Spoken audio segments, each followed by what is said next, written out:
What is up? We are Wrestling Maniacs out there worldwide. I'm the host with the most, Mr. We Are Wrestling himself, the best one, Donnie, here with... What is going on? We Are Wrestling Maniacs. Ben here, the second of the We Are Wrestling podcast.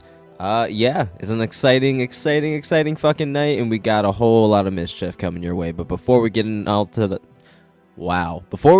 all of that, Don, take it away. That's right. Ben and I, we are going to be giving our predictions for WWE Night of Champions, which will be taking place in Saudi Arabia on this Saturday.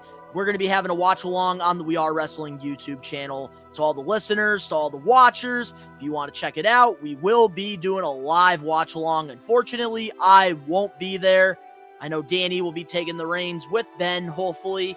But before we dive into our predictions, if you're not a We Are Wrestling Maniac yet already, and you're not a part of the thousands of subscribers, the best way to support us is by hitting that subscribe button now, turning on the post notifications, or if you're a listener, follow us. Videos be coming out of nowhere like an RKO, and of course, you already know, the grind is real. So weird adjusting to like the listeners and, you know, the watchers that are, you know, watching us. But we're slowly getting there. But before we dive into the predictions for Night of Champions, how do you feel about the build-up going from Backlash to Night of Champions? Did you think WWE did a good job with this build-up? They did a WWE bang-up job. It's Night of Champions, and whenever we find ourselves in like Saudi Arabia or like any other like, you know, off place, it's usually, it doesn't like scope wise in terms of like how it's presented is pretty big, but it doesn't feel like a big pay-per-view until now. Like it genuinely feels like it's becoming a prestigious pay-per-view. Like Night of Champions is taking place of Vengeance, right? Like low key. Yeah, it's like been going all over the place. Like they switch it. It was Vengeance, then like they were supposed to do like King and Queen of the Ring, but then when they decided to go with the World Heavyweight Championship, they decided to scratch that, and they decided to go with Night of Champions instead. Honestly, I feel like they capitalized on that. Like, yeah, it would have been cool to see like King and Queen of the Ring again, especially in like a pay-per-view. But at the same time, I'm also not mad about Night of Champions because every match feels kind of big. So, honestly, I mean, realistically, I dig the card. You know, I dig what I see so far. I feel like we can get some pretty stellar matches out of it. But yeah, I think they did a pretty decent job with this build-up, you know, comparatively to Backlash. Even though Backlash wasn't that bad either. Yeah, like Backlash, it felt like it was, you know, there really wasn't any crazy build to it. And the same thing could be said with, you know, Night of Champions. Because, of course, you know, like we're in a period right now where we're transitioning, you know, from having, you know, guys on both Raw and SmackDown to now with this whole draft thing. And some guys, they're following the rules with the draft. There's other guys that have hall passes like Paul Heyman that can just show up anywhere at any time. And we got free agents, which I do like that part of it. But with Night of Champions, I think like these matches are going to be very solid. And some of the builds for this pay-per-view, I've actually been very impressed with. And other ones, a little bit lackluster, just like AEW Double or Nothing. Facts.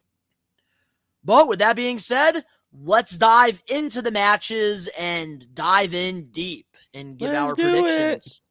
So, with the first match we have here, which this is not the exact order for, you know, Night of Champions. We just, you know, do it the way we want to do it. And yeah, just follow along with us. The first match here we have is for the Raw or SmackDown Women's World Championship. Can't even keep track anymore. We have Bianca Belair defending her title against Asuka in a rematch from WrestleMania. Okay. You want my prediction or my thoughts? Your thoughts first, and then I'll give my thoughts, and then we both give our predictions. Okay. So obviously we have two fucking top tier female athletes. in the ring, you know. And again, it's Night of Champions. It feels pretty big. Every fucking title is on the line that night, including the men's tag team champions, which we'll go into that. You know, I think, you know, with being Saudi Arabia too, with the fact that, you know, their presentation kind of gets dulled down, you know, obviously in terms of, you know, the country and their beliefs and everything like that. And I'm not slandering that whatsoever. Hey, they are getting a lot better with it though, because Sami Zayn's on the card now. Yeah, and like I said, we'll definitely get to that in the men's tag team title match, which I think is going to be our main event. Yep. I really dig both athletes 100%. You know, like I said, creatively, I think, you know, new gimmicks are a must. I mean, the way that they're going with Asuka is pretty sweet. I do think, obviously, with the rumors and the rumblings, and, you know, obviously my own predictions of, you know, receipts in the past, you guys can go peep that. There's a heel turn coming for Bianca soon. And I could think that, one, she could lose tonight or on fucking Saturday. I think she could lose. I think that if she does lose, we're finally going to see like those cracks starting to form, you know, with the said heel turn eventually. I think that it's going to be a pretty banging match. Both individuals are super established. I think that they're both, again, you know, top tier athletes in the female division that really help run the show. So I think we're in for some pretty good shit, you know, regardless of which way it goes. But obviously they've kind of built Bianca low key as like a face Roman Reigns in terms of, you know, like her title reign, which is honestly not terrible. I'm not saying that she's undefeated or, you know, like I would say more like a female John Cena. I see from like Ruthless Aggression. Yeah, not even from Ruthless Aggression, even from like the here and now, you know, like you know, now that you bring that up, yeah, she is very reminiscent PG of John. Yeah, exactly. Like 100%, you know, has, you know, the fucking the fan reaction from the kids, adults, you know, she's obviously establishing her legacy. Again, you know, she's just great. So, yeah, we're in for a banging match. So, you know, my thoughts going into this match with Bianca and Asuka, I really don't understand the build here. I don't understand why we're getting this match again. I know that they had a feud at WrestleMania, and then it's like Asuka disappeared from WrestleMania to Backlash, and then after Backlash, came back as a heel now. I think she's a full heel. And I don't know. I feel like this, to me, like I'm not really intrigued with Asuka anymore. I used to love her work in NXT, and I also really did like her tag team with Kairi Sane as well, the Kubiki Warriors. I think that's the Kabuki Warriors, bro. Kabuki Warriors. Wonder Bread. With Asuka, like, I like how they're trying to do something different, but she's not even saying anything. She's not even really doing anything. And I don't know. I'm just not really behind her like I once was. And Bianca Belair, I really do hope wins this match. And, you know, Bianca loses to somebody that we can turn into a star, because Asuka has already established herself as a star in, you know, the stacked women's division. But I feel like we need to have that big payoff for Bianca when she loses the title, because she's going on, I think she's already a champion for over a year now. So we need a bigger payoff. And I would wait until SummerSlam, and I would try to put over, you know, a newer established talent, like maybe Io Sky. She would be a perfect person to win the title, I think. And that would take especially her after that reaction level. at Backlash. Hell fucking yeah. I think she's on SmackDown. I'm not sure. I can't even keep track. But then again, Paul Heyman has hall passes, so yeah, Io Sky, she can have a hall pass to SmackDown and win the title. All right, so in terms of who I think is winning, I'm going to go with Asuka, because either way, that Io Sky match sounds pretty fucking sweet. So I think it could work either way. So honestly, I'm going to go with Asuka because it's been a while. You know, obviously with how she is now, I'm going to say let her cook, because I think, you know, we're not anywhere close to scratching the surface of what this new Asuka is. I dig that she's not really talking, because obviously with the language barrier, it's comes off kind of silly. But, you know, the way that it's coming now and how they're presenting her with being a little bit more mute and just kind of, you know, fist first philosophy, you know, fucking punch first, ask questions later. I dig that. I think they're building her in a very interesting direction. They're going very Do you cultural, know which I what dig. Asuka could definitely benefit off of? What up? A I mouthpiece? feel like they should find her a mouthpiece. I think that See, that would really take her off to the See, next now level. that you say that, if there is one person I feel like would be great if they were down for a more televised role as a manager as well, I would go with Samantha Irving. The ring announcer. I think she's phenomenal, and I feel like she could add some kind of spice to Asuka, especially with just Oh, dude, how I she's love very her ring powerful. announcing. I That's what I'm can't take her saying, away dude. So from the it. fact that like if she were Somebody. down, if she were down to be a more prominent TV role, I would be sold 100%. Like, imagine her having a mouthpiece, and then all she has to do is put on those classics, and then you can have She'd be her like a be a Japanese dominating Umaga. force Yeah, as she'd the be like champion. dude, she could be built like Umaga, just fucking tanked, bro. Like she could do Asuka is capable of a lot, which is why, I'm if you're gonna go Bianca, I'm gonna go Asuka. I'm gonna be the difference maker. Yeah, so I'm definitely going to have to go with Bianca on this one. I just hope after this pay-per-view, can we switch the colors or the design of the women's title already? Because it makes no sense that Asuka has a Raw title on SmackDown. And it doesn't make sense that Mommy has a SmackDown title on Raw.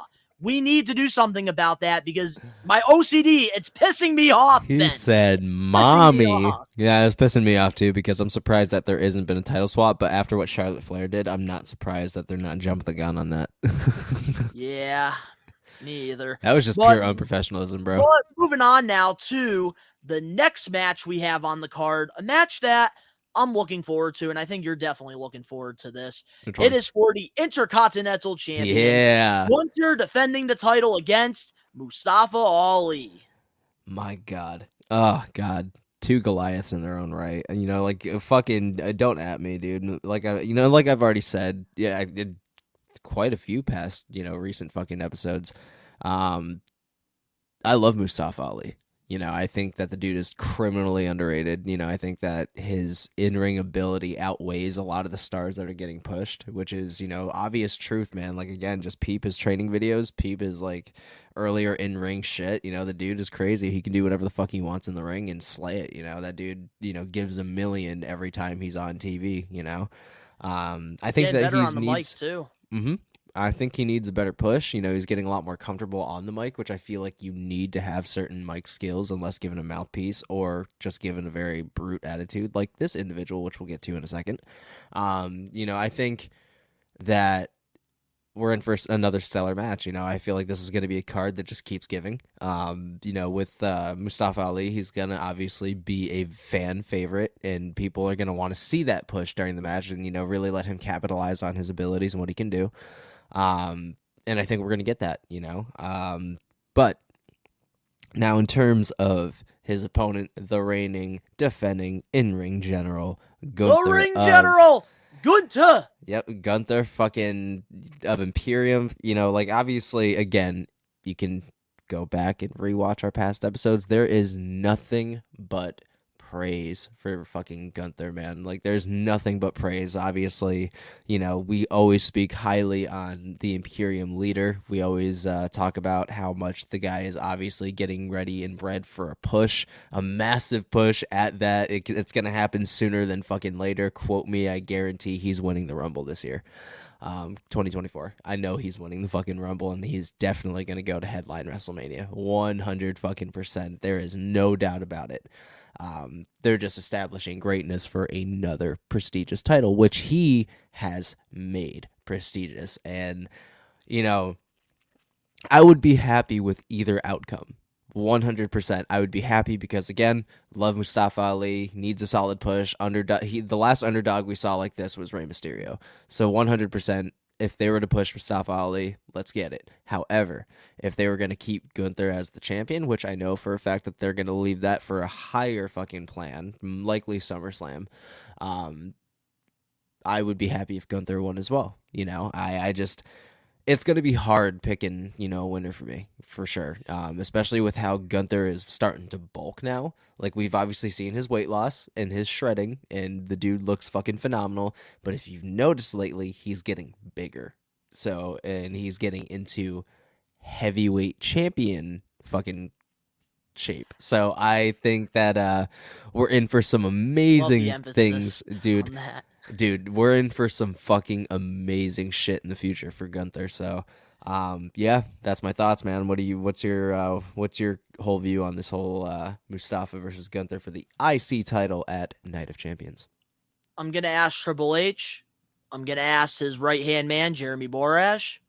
I'm going to ask Okay. all of WWE one thing right here, right now. Talk to me. Do not make this a squash match. Fucking Give these guys 10 minutes or more to go in there and put on a classic, because we know how good Mustafa Ali is. We already know how good Gunther is. And this match, I think, could definitely be match of the night if you give them more than 10 minutes. This better not be no squash. We already saw this past Monday on Raw, friggin' Brock Lesnar telling Mustafa Ali, get a life, kid. We can't have that burial in this match. We need an actual solid match here. So, a couple things. One, let's take predictions on how long we think this match is going to last. I'm going to go with 13 minutes. I'm going to go with 15 minutes. You're going to go 15? Okay. Keep that shit fucking nice and square. Gotcha. Two, they're probably setting up Brock versus Gunther for the IC title. That might honestly be that might be the deal, because I don't think Brock's going to be the beater of the streak and the one who dethrones Roman. I don't think that's going to happen. So putting the IC title on Brock would kind of bring him one step closer to being a Grand Slam champion if he really wanted to. So yeah, that's true. He's never won that title. And if anybody could, World Championship. If anybody could throw him the Gunther off for a main event push, it's Brock. So I would love that at SummerSlam, but that's a discussion for another time. Yeah, no. And here's one thing I'm going to add about Brock before we continue getting into this match. Yeah, for sure. And we're going to obviously dive into it, when we get into Brock versus Cody. But with Brock Lesnar, I think that him and versus Cody, this is not the last time that they're going to face each other off. I think that they are setting something up here, especially having, with Monday Night Raw, having, Cody get that arm injury. I think they're definitely building something. I think Brock's going to beat Cody, Night of Champions, and then they're going to have a third match because it's going to be 1-1, and we're going to have a stipulation involved in it, like Hell in the Cell or like a 3 stages of hell. But that's a whole nother topic for a whole other day. Yeah, and winner faces Roman likely. But I do want to throw something out as a little throwback as to what happened to Cody. So, you notice how it happened? What vibes did you get? Oh, depression, hardship. Cody, Dusty. Hard times. No. When he lost to Roman, WrestleMania. Bro, I'm not talking about that. I'm talking about, not other than just that, but what other Brock segment that happened just like that happened a long time ago with another big individual. Brock out here breaking bones in the hands with very big objects. Wait, I'm trying to... The Undertaker. You remember when he fucking broke his fucking hand and they had that match? It was a part of the Tombstone series. It's the same fucking thing that happened. Brock is pushing fucking Cody the same way Undertaker pushed Brock. Well, we're gonna get into Brock and Cody. Let's get back to Gunther and Mustafa Okay, yeah, Ali. I'm sorry. It's getting juicy. Juicy. I know, we're getting too excited here. Yeah, we have a whole segment there with Cody. Let's fucking go, bro. Let's fucking go. All right, so back to my opinion now on Gunther versus Mustafa Ali. I'm so happy an underrated guy like Mustafa is getting this opportunity. I think that this character can really get... I think people can really get behind. I think Mustafa is really giving it his all, and he's really making this work. He's getting over. He's getting reactions. And I think that, this is going to be a solid match. I think Gunther is going to go into this thinking that it's going to be an easy match, but Mustafa is going to go in there, give him a fight, and Gunther at the end of it, I think, will retain the championship. But it's going to be a great match. So,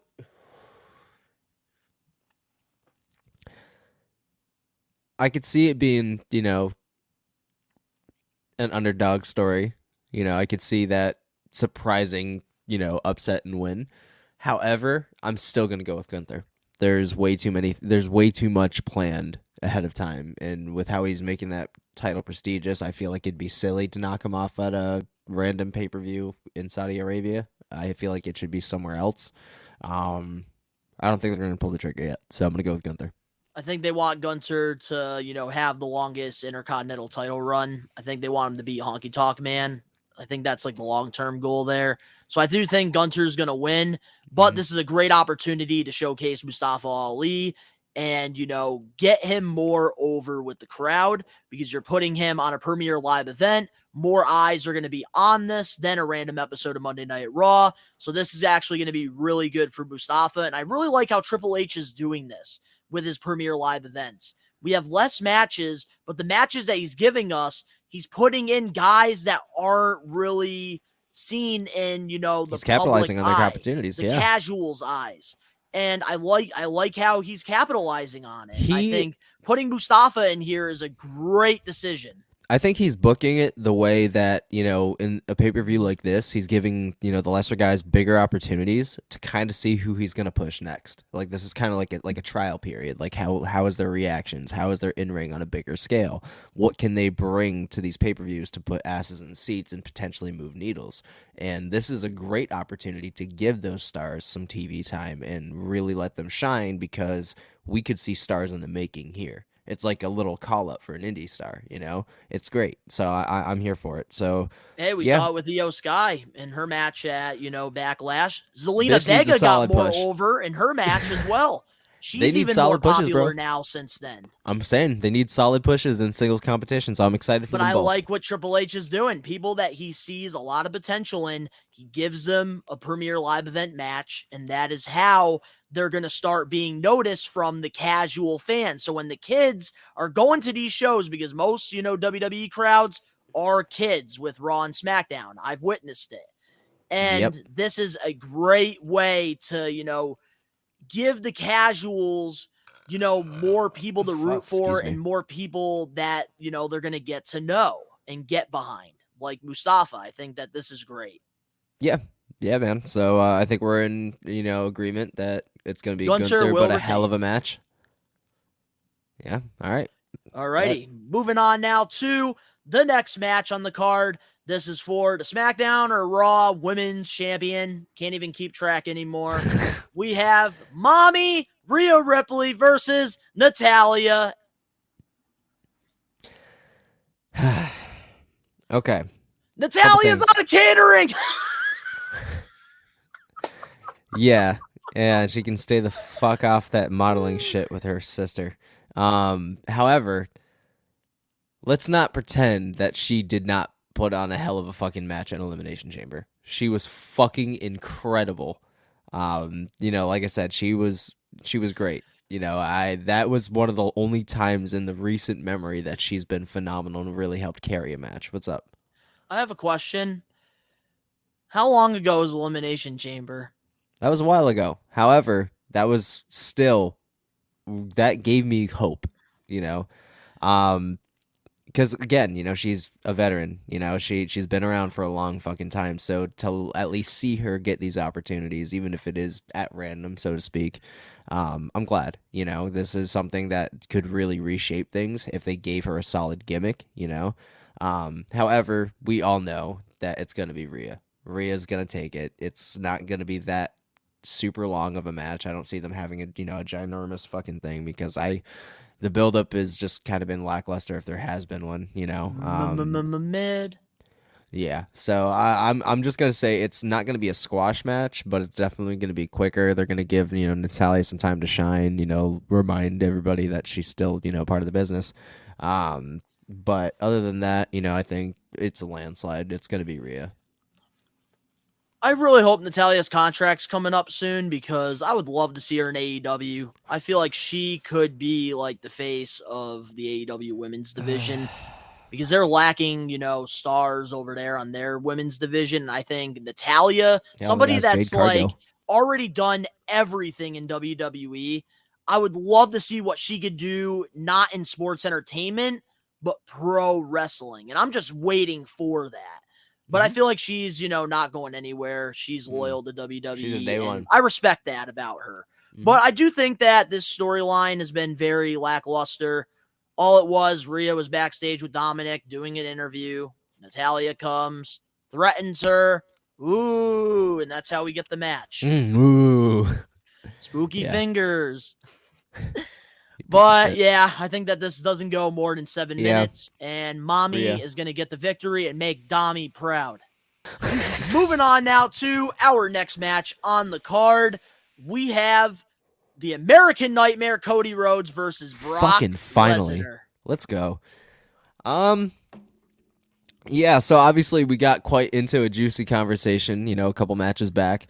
Like I was saying, it's very reminiscent to, the Undertaker Brock Lesnar build, especially the way that he broke his shit right up against a wall and he's screaming fucking bloody murder just the way like the Undertaker did. It's they both wanted to perform even with their said injuries, and obviously prevailed. I don't know if Cody's going to slay the beast immediately. Like you said, it might be a series of three, 1-1, and then the last one is the big capitalization. I think that we're in for a fucking huge ass match. It could be a classic if it's not a fucking squash. I don't think that, they're going to squash Cody. I don't think that they're going to give him a hellacious momentum just to cut him off with Brock and have him be another one that's buried in the mid card. I don't think that that's going to happen. I think that Brock genuinely sees something in Cody, has seen that he has, built himself outside of the company, came back and was a powerhouse. Brock doesn't bleed for anybody. He doesn't bleed for anybody, one, and two, Brock chooses who he decides he wants to fucking work with. And the fact that he's working with Cody Rhodes, fucking Stardust, that shows growth hellaciously. If you got Brock's fucking respect enough for him to want to fucking scrape in the ring with you for more than 5 minutes, yeah, man. Like, Backlash was fucking great for what it was worth. And I'm excited for Night of Champions because the stakes are higher. It's a more personal Not match. even Matt Riddle can get the opportunity to scrap with Brock. And mind you, Cody just fucking got here after building an empire in another company and got hated because he didn't want to turn heel. He comes to fucking WWE and he's thriving. The grass was definitely greener on the other Cody side. made. For sure. 100%. He bet on himself, man, and it's prevailing. Like 100%. And the fact that this was planned, yeah, am I pissed that he did not finish his story at WrestleMania? I agree now with time and, time to simmer on it. This was the best way. Let him fucking work for it. Let him do the same story his dad did. Again, hard times, like you said. This is it. You keep fucking taking the hits. You keep falling down, but it's how many times you get back up. And literally, Cody is such a fucking star now, man. Like, there's no denying it. Cody has really reestablished himself, I should say, in WWE. He's really made a huge fucking name as the American Nightmare. I am really looking forward to this match, I think, again, I'm amazed with Brock Lesnar's performance as of late, and not only his in-ring, but his fucking mic skills are phenomenal. Like, just hearing him be able to fucking be himself is the greatest fucking shit we've gotten. Face Brock, phenomenal. This version of heel Cowboy Brock, phenomenal. Even better. Phenomenal. Like, I'm really fucking into it, man. I really think that this is going to be a hellacious match. I think there's a lot of respect between both of these individuals. Brock's a veteran, regardless of how much we've been pushed with him in our fucking face. And no matter how much a lot of us, seem to detest Brock and, repeating of story, the way he's being booked now, fucking phenomenal. My guy, phenomenal. And him versus Cody Rhodes is just such a fucking money match. So, again, no matter how this ends, I'm fucking happy because it's going to add to the story. And I'm very excited that we get to talk about this finally because let's go. WrestleMania, the night after WrestleMania to Backlash, the storyline between Brock Lesnar and Cody was lackluster. It was very boring. But now, after Backlash, the decision to have Brock, get color and, come out with the bruises all over his face, the gash that was in like the forehead. And then, seeing this whole new side of Brock Lesnar, I'm invested. And they have sold me this match. And especially this past Monday on Raw, making the whole Monday Night Raw not about the bloodline for once, about Cody's kayfabe broken arm injury. And I love that we're bringing the serious Brock involved, and he's being himself at the same time, which makes it even more scarier, makes it even more better. And I love that we're going back to the arm because I remember when they first, brought Brock into WWE, the Kimura lock, that was his go-to. He broke Shawn Michaels' arm. He broke Triple H's arm. Even, the Undertaker's. And that was like a very, vocal move that Brock used a lot. And now Cody lit a fire under Brock's ass when he made him bleed. Mm-hmm. And this really adds to the story now because Cody obviously wanted to get revenge on Brock for, taking away his moment to get revenge on Roman Reigns the night after Mania. But Brock now wants to get revenge on Cody because he left a mark on his face. And when's the last time Brock Lesnar has had, color in WWE? I think it was John Cena. Yeah, long fucking time. Extreme Rules was his first match back.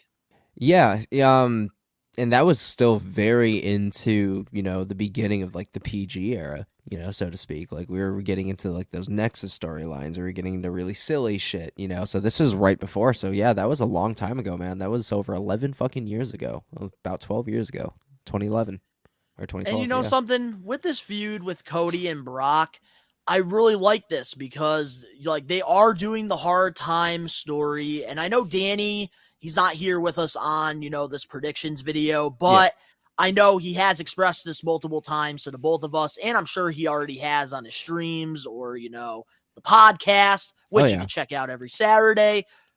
But Danny, I know, wants this, hard time story to end at SummerSlam. He wants Cody to beat Roman and Detroit.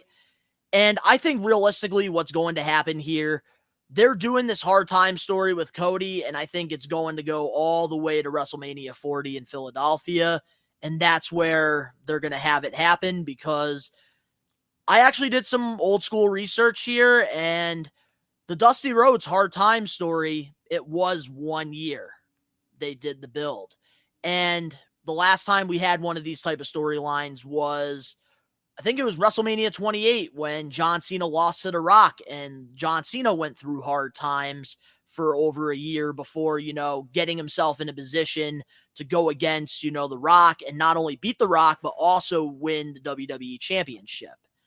I think that's where we're really going with this because Cody and Roman, they're on opposite brands now. Cody's the face of Raw, Roman's the face of SmackDown. And right now, Cody has to deal with Brock Lesnar. And I think Backlash, Cody got the win. Going into Night of Champions, I'm going to have to go with Brock Lesnar on this one because of the kayfabe arm injury. And then going into Money in the Bank or SummerSlam, don't know where they're going to do it. I think that they're going to have either a 3 stages of hell match or a Hell in the Cell type of match. And that's where Cody's going to, have his arm raised at the end of it. Brock moves on. Cody, will move forward and he'll go into his next program. Yeah, I agree. I think that they're waiting until Mania, I think. Maybe. Who we got winning? I have Brock Lesnar winning this one because of the arm. I think that this is not over for their feud. I'm going to, logistically speaking, I am going to go with Brock as well. Just because I feel like that's the way that this should go, and it'll further the storyline and come into fruition in the third of the series. And the best storylines, if you have been a friggin' maniac, we are wrestling maniac, like we are, the best rivalries, they don't have one match, they don't have 2 matches, they have 3. Seth Rollins and Cody Rhodes, they had 3 matches. Oh my God, and that final match was a fucking classic for many reasons. And we got one of the big 5 coming up, and there you go. Big payoff. Yes, sir. But one thing I definitely want to talk about before we move on, though, to the next match here, real quick. I was thinking about this because Brock Lesnar always did like part-time deals where like he would wrestle at like mostly the big 4 or the big 5 and like a couple pay-per-views here and there. But this year he's wrestling in like the most consistent, pay-per-views and like being consistent on TV. I want to know something. I feel like, is this Brock Lesnar's like last run? Like, is he going to try to like do this for like maybe the rest of the year and then he decides to hang the boots up? Yeah, I've been thinking the same thing. I think that It just he's came across coming my mind. because he was set before he even came back in the first place. Like he was already established, he was already good. His money is obviously not tight for Brock Lesnar, so I mean, he doesn't have to do this much longer. And I feel like he's getting his last licks in. And he's doing his last more fuller run. He's doing his last traveling of the world, so to speak, because he's older. He wants to see shit before he really, really settles down. I think that yeah, this could be it, and then maybe in the future come back for sporadic Rumble appearances, maybe a Mania match here and there, like, farther down the line. But I think that he is aiming towards like retirement, so to speak, with a Legends contract. I think that's like what it's happening. Like, it just really come across my mind because this Yeah. year he's been wrestling at like almost all the Premier Live events. See, I think 100% that he's going to have his final match, and I think it's going to be like either stipulated, like, retirement match, so to speak.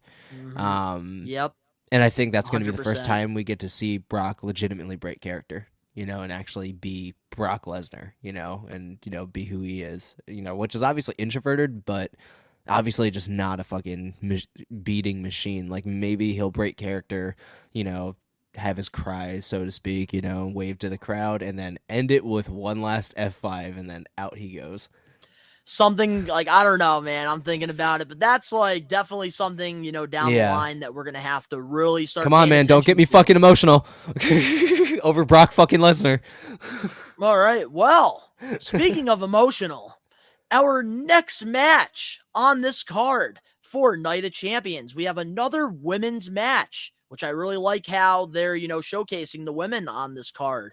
Yeah, man. We have the man Becky Lynch versus emotional Trish Stratus.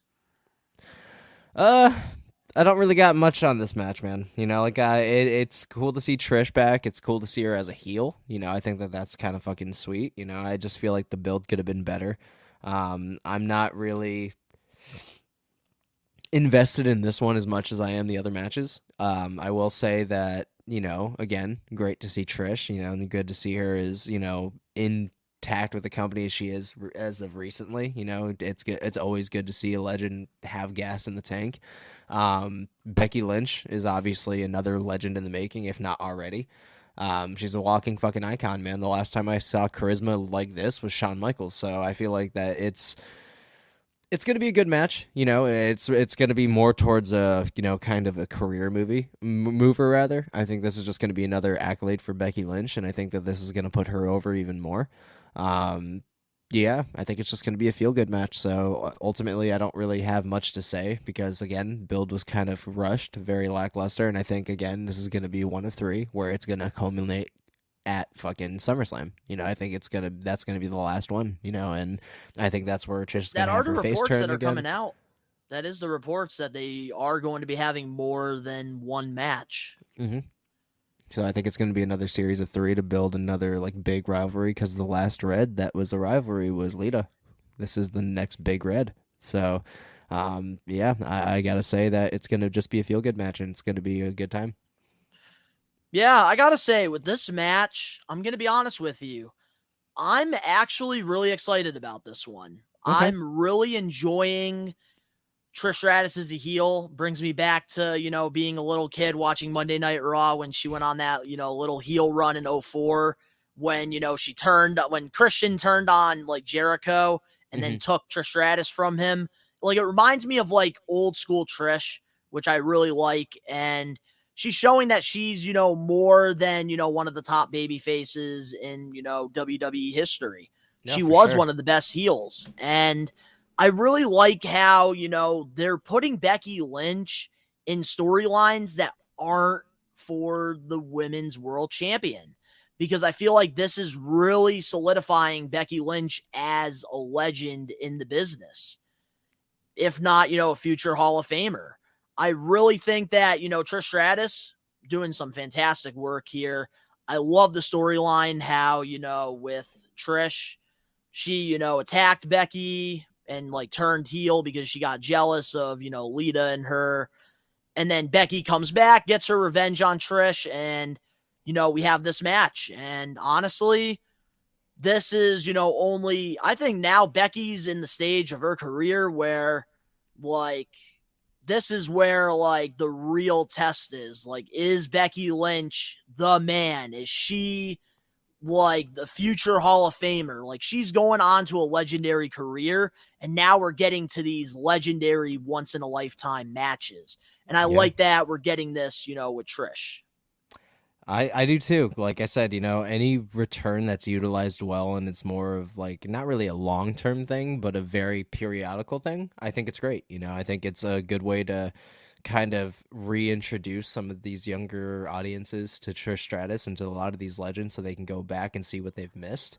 I think it's great. I think that it's another rivalry that I think works, and it's gonna be a hell of a feud. So, as terms of who I think is gonna win. Oh, real quick before you say who's gonna win, What up, dude? I gotta say too, the promos have been A+ in these. I love the disses that they're, taking at each other. I love during the contract negotiation this past Monday, she went woof woof to Trish because of the whole, Vince McMahon making her a dog. I really enjoyed that line. Like, I think that, this is definitely not the last match that we're getting with these two. Yeah, I don't think so either. We're building towards something bigger. So who do you got? I think it's going to be a good match, but I think Trish is going to win somehow. I think she's going to take a heel run, a very big, heel move and win somehow, whether it's interference, disqualification, well, not disqualification, doing something that could get her disqualified without the ref's knowledge. I feel like that it's going to help build further. So I think the heels are going to take this that night. So 100%, I'm going to go with Trish. So, obviously, I had Brock Lesnar beating Cody, and they're going to go on to having another big match. I think that this time around, they're going to do something different here, and they're going to swerve us. I think Becky Lynch will beat Trish Stratus at Night of Champions. Trish Stratus will disappear for a few weeks. Becky Lynch will then focus on the women's Money in the Bank, because that will be the next Premier Live event. Yeah. And Becky Lynch is going to have that moment where all the women are out cold. She's going to climb up the ladder. Trish is going to screw her for that briefcase. And that's what's going to lead to SummerSlam. Trish I could see that happening. Becky. I could see that happening. So I'm going to have to go with Becky Lynch. Okay. All right. So I'm going to switch my shit and go with Becky Lynch because that sounds actually very viable. So I'm going to go with that. Something different that we haven't seen in a while. For sure. So now let's get into the main event match for Night of Champions. And hopefully this is the actual main event for this pay-per-view, because last time at Backlash should have been Damian Priest and Bad Bunny, and they blew it. So hopefully this time we don't fumble the main event. So it is going to be for the WWE Tag Team Championships, Kevin Owens and Sami Zayn versus Solo Sikoa and the Tribal Chief, the WWE Universal Champion, Roman Reigns. So obviously we don't need explaining as to, this very depth-filled, years in the making fucking feud. Like, obviously there's no touching up on that background. But in recent times, obviously Roman has considered himself somewhat of a belt collector. And he also has a lot of mistrust in the bloodline right now, and cracks are seeping through even with Solo. So, yeah, this is going to be a huge fucking match, man. I expect this match to be almost a half hour. Like, this is going to be a long fucking match, but it's going to be fucking incredible because there are personal feelings all around. Minus Solo, who's kind of just, a hitman. He's kind of like the fucking bouncer, and he doesn't really have much real loyalties at the moment, but we're starting to kind of see where it's kind of teetering, where it's starting to lie a little bit. Yeah, I think that this is going to be a fucking heavy-hitting match. Obviously, this is fucking Sami Zayn's first match in Saudi Arabia, so this is going to be huge on that front. I don't know how the crowd's going to receive that. I don't know how he's going to receive the crowd. I think it's going to be very awkward. Well, no, there was a lot of people. I will say this. I'm not worried at all about the crowd with Sami Zayn because last time they were in Saudi Arabia, they all were chanting for Sami Zayn. Well, yeah, because he's a huge part of a storyline as fans, but at the same time, I don't know how he's going to handle the crowd or he's going to handle Saudi because, again, he refused to go there for many years, and obviously I think his country and Saudi they came to peace or something. So I read something about that, maybe, and that's why he's going to Saudi for the show. Okay, well, maybe. All right, so if that's the case, cool, fucking awesome. I'm all for peace. But yeah, I think it's gonna be pretty personal. Like, it's going to be a heavy hitting match. I think we're going to see some more cracks with Solo and Roman. I think that there's going to be something that happens, whether if it's Jimmy and Jay trying to interfere and gets Roman and fucking Solo disqualified unintentionally. I don't know if Solo might finally just say fuck it and walk out on Reigns. Like, I don't know how this is going to end, I don't think it's going to happen right away, but I think that there's something that's going to happen that's going to push Solo a little bit, like, away from Roman. No, down the line for sure, but I think Night of Champions is going to be one of the first indications. Like, I think we're going to not get something huge, but I think we're going to get something that's going to we've been getting a lot of teases going on. No, for sure, but I think this one's going to be bigger because it's on a bigger scale. It's going to be people. People are going to be tuning into this more than, like you said, a typical Raw or SmackDown. It's a premier live event, so they're going to want to put cracks in the surface. They're going to want to start pushing the storylines, and I feel like this is a good time to show it because this is the first time that Solo and Roman have stepped in a ring together to do something. So I think that this is going to be a test of loyalty. I think it's going to be a test of how well they can work together as a team because, as you know, Solo and Roman have two completely different styles of approach and of wrestling. So you have to really think about how that's going to clash as well because it can. Because both have different ideas on how to approach certain situations in certain spots. So I think that might clash a little bit. I think that might start to frustrate Roman. I think Roman might finally try to almost snap on Solo. Solo's going to show some resilience, and then someone's going to get hit and break that moment because fans are going to be fixed on it if it goes on for too long. So I think it's going to be, again, a really unpredictable match in terms of the spots and what's going to happen. But realistically, I think the tag team champions are going to take it. So now getting into my, thoughts on this match, this is going to be another chapter in this incredible story that WWE has produced the last, couple years with the Bloodline. And I'm very excited for this. I think that this is going to be definitely a very important match because this is going to lead to the next chapter of the Bloodline story. Mm-hmm. And I love that they're so patient with everything. And that's why this is such a fascinating story because they're not rushing into everything. Like, there were so many times where we thought that Sami was going to turn on the Bloodline. Yeah. And then eventually it happened at the Rumble, which good thing it happened at the Rumble because the payoff was better because of that. And I think that Night of Champions, if there's a time for the Usos to turn on the Bloodline, it's at Night of Champions. And I think that there's no better time than now because Roman Reigns doesn't trust them already because they already lost the gold for the Bloodline. Yep. Roman realizes that they can't do their job as a tag team. So now he has to wrestle with Solo Sikoa and, get the job done. But ultimately and take the titles back to the Bloodline. But here's where I think the Usos, I think that because even Kevin Owens and Sami Zayn in their promos, they have been, trying to crack the Bloodline. And that's why the Usos have been on a losing streak ever since losing the tag titles. Mm-hmm. Sami and Kevin even mentioned in their promo, we dedicate this match to the Usos. Yeah. Because they're trying to break the Bloodline. And I think it's getting to that point now where it's already boiling. The water is boiling. We're just waiting for the explosion to happen.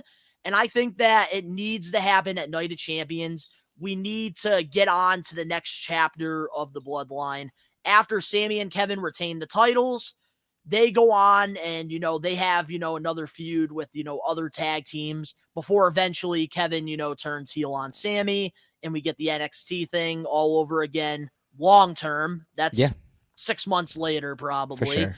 But I think that, this is going to be the next chapter. It needs to happen now because what I want in the Bloodline storyline, and I think you're going to agree with me on this, we need to get the Usos away from them, and we need to have, Jay turn face. Main event Uso, bro. And what we need to do, too, is this will add another storyline into the Bloodline stuff because then they can move on from Sammy and Kevin because Roman's issues now are going to be with the Usos for turning their back on their family.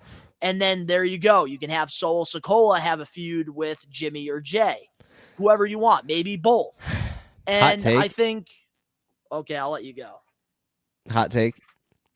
This is kind of off topic, but don't fucking at me. But I think Jay's going to be the one to fucking dethrone Roman. Main event Uso, baby. Sorry. Been a believer since day one. Anyways, continue.